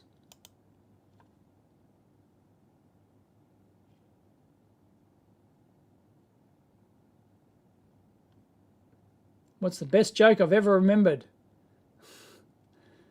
Probably can't say it on YouTube.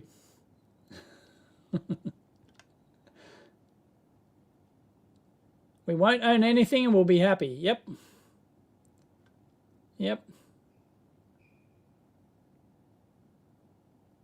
100 US dollars for 16 gallons. I heard it was up to $50 a gallon or something. No, $5 a gallon. Isn't that the holy shit? My life's ending figure, 5 Yankee bucks a gallon. I still don't know what a gallon is.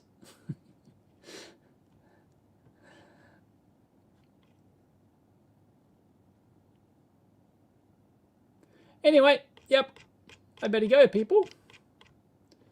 Thank you very much for joining me for 2 hours of complete nothingness. And it didn't reset once, did it? Didn't reset once. I don't think so, because I would have heard it. I'm sure everyone would have screamed F in the chat. And, yep, it made it. So there you go. Yep. Catch you next time.